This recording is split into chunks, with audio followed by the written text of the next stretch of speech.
സംസ്ഥാനത്ത് ഭരണമാറ്റം ഉണ്ടായിട്ടും നിയമനം കിട്ടാത്തതിൽ പ്രതിഷേധിക്കുകയാണ് PSC ഉദ്യോഗാർത്ഥികൾ. LP സ്കൂൾ ടീച്ചർ റാങ്ക് പട്ടികയിൽ നിന്ന് വിരലിൽ എണ്ണാവുന്ന നിയമനം മാത്രമാണ് നടന്നതെന്നാണ് പരാതി. 5 ജില്ലകളിൽ 1ാം റാങ്കുകാർക്ക് പോലും നിയമനം ലഭിച്ചിട്ടില്ല. സ്ഥാനക്കയറ്റം നടക്കാത്തതാണ് പ്രതിസന്ധി എന്നാണ് വിദ്യാഭ്യാസ വകുപ്പിന്റെ വിശദീകരണം. നാളെ മുതൽ സെക്രട്ടേറിയറ്റിന് മുന്നിൽ ഉദ്യോഗാർത്ഥികൾ അനിശ്ചിതകാല നിരാഹാര സമരം ആരംഭിക്കാൻ പോവുകയാണ്.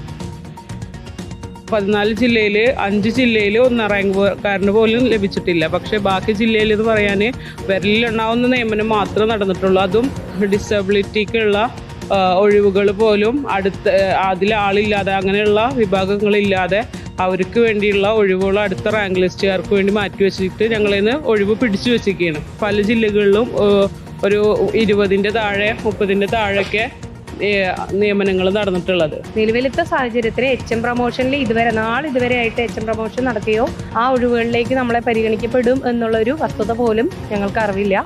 ഈ ഒരു അനാസ്ഥ സർക്കാർ ഒരിക്കലും അനുവദിക്കരുത്. ഞങ്ങളെ ശ്രദ്ധ ക്ഷണിക്കാൻ, അതായത് സർക്കാരിൻ്റെ ശ്രദ്ധ ക്ഷണിക്കാൻ വേണ്ടി കൂടിയാണ് ഈ ഒരു സമരം നാളെ മുതൽ ജൂലൈ 6 മുതൽ സെക്രട്ടേറിയറ്റിന്റെ മുന്നിൽ നടത്തുന്നത്. ഗോപാൽ ശീലാസനാണ് ചേരുന്നത്. ഗോപാൽ, സെക്രട്ടേറിയറ്റിന് മുന്നിൽ PSC ഉദ്യോഗാർത്ഥികളുടെ പലതരത്തിലുള്ള സമരങ്ങൾ നമ്മൾ കണ്ടിട്ടുണ്ട്.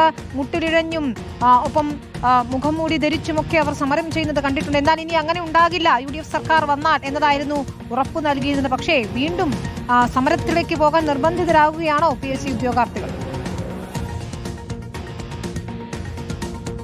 അതെ വിനിത, ഭരണമാറ്റം ഉണ്ടായതിനു ശേഷം സെക്രട്ടേറിയറ്റ് പടിക്കൽ നടക്കുന്ന ആദ്യത്തെ PSC സമരമാണ് നാളെ ആരംഭിക്കാൻ പോകുന്നത്. LP സ്കൂൾ ടീച്ചേഴ്സ് റാങ്ക് ലിസ്റ്റിൽ ഉൾപ്പെട്ട ഉദ്യോഗാർത്ഥികൾ, സംസ്ഥാനത്തുടനീളമുള്ള ഉദ്യോഗാർത്ഥികൾ നാളെ മുതൽ സെക്രട്ടേറിയറ്റിന് മുൻപിൽ അനിശ്ചിതകാല നിരാഹാര രാപ്പകൽ സമരം ആരംഭിക്കുകയാണ്. അവർ ഈ സമരം ആരംഭിക്കാനുള്ള കാരണം LP സ്കൂൾ റാങ്ക് പട്ടിക നിലവിൽ വന്ന് 2 വർഷം പിന്നിട്ടിട്ടും വിരലിലെണ്ണാവുന്ന നിയമനം മാത്രമാണ് ഇതുവരെ നടന്നിട്ടുള്ളത്. 5 ജില്ലകളിൽ 1ാം റാങ്കുകാർക്ക് പോലും നിയമനം നടന്നിട്ടില്ല.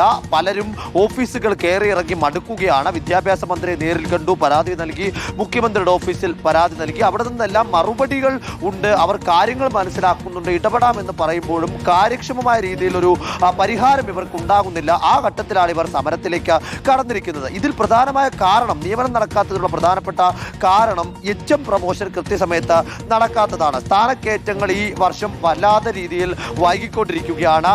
ഒരു വശത്ത്, മറുവശത്ത് തസ്തിക നിർണയം സമയബന്ധിതമായി പൂർത്തിയാകുന്നില്ല. ജൂലൈ 15-നകം തസ്തിക നിർണയം പൂർത്തിയാക്കി ഒഴിവുകളെല്ലാം തന്നെ റിപ്പോർട്ട് ചെയ്താൽ മാത്രമേ ഇവർക്ക് നിയമനം ലഭിക്കുകയുള്ളൂ. ഇല്ലെങ്കിൽ വീണ്ടും ഇവർക്ക് 1 വർഷം കൂടി നഷ്ടമാകുന്ന സ്ഥിതി ഉണ്ടാകും. അതിനോടൊപ്പം തന്നെ ഡിവിഷൻ ഫാൾ വന്നതുമൂലം പല തസ്തികകളും ഇപ്പോൾ ഒഴിഞ്ഞു കിടക്കുകയാണ്, അല്ലെങ്കിൽ ആ തസ്തികകൾ ഒഴിവാക്കപ്പെട്ട നിലയിലാണ്. ഇനി റിപ്പോർട്ട് ചെയ്യുന്ന തസ്തികയിലേക്ക് ആ ഡിവിഷൻ ഫാൾ വന്ന് തസ്തിക നഷ്ടപ്പെട്ട ഉദ്യോഗസ്ഥരെ, അതായത് നിലവിലുള്ള അധ്യാപകരായിട്ടുള്ളവരെ നിയമിച്ചതിന് ശേഷം മാത്രമേ ഇവർക്ക് നിയമനം നൽകാൻ കഴിയുകയുള്ളൂ എന്നതാണ് വിദ്യാഭ്യാസ വകുപ്പിന്റെ നിലപാട്. ഇതോടുകൂടി തന്നെ നിയമനം കിട്ടില്ല എന്ന് ഏറെക്കുറെ ഉദ്യോഗാർത്ഥികൾ ഉറപ്പിച്ചിരിക്കുന്നു. ആ ഘട്ടത്തിലാണ് ഒരു പ്രത്യക്ഷ സമരത്തിലേക്ക് ഇവർ കടന്നിരിക്കുന്നത്. വിനീത, ശരി. അപ്പോൾ ഇനി എത്ര സമരങ്ങൾ ചെയ്യണം നിയമനത്തിന് എന്ന ചോദ്യം തന്നെയാണ് അവർ ഉയർത്തുന്നത്. നാളെ മുതൽ സെക്രട്ടേറിയറ്റിന് മുന്നിൽ വീണ്ടും PSC ഉദ്യോഗാർത്ഥികളുടെ സമരത്തിന് സാക്ഷ്യം വഹിക്കാൻ പോകുന്നു. ഇടത് സർക്കാരിന്റെ കാലത്ത് നിരവധി സമരങ്ങൾ നമ്മൾ കണ്ടിട്ടുണ്ട്. പല റാങ്ക് പട്ടികളുടെയും ഉദ്യോഗാർത്ഥികളുടെ വാർത്തകൾ നിരന്തരം നമ്മളും നൽകിയിട്ടുണ്ട്, പരമ്പരകൾ തന്നെ നൽകിയിട്ടുണ്ട്. പക്ഷേ UDF സർക്കാർ വന്നിട്ടും അതിനൊരു പരിഹാരം ഉണ്ടാകുന്നില്ല എന്നതാണ് അവർ ഉയർത്തുന്ന പ്രധാനപ്പെട്ട കാര്യം.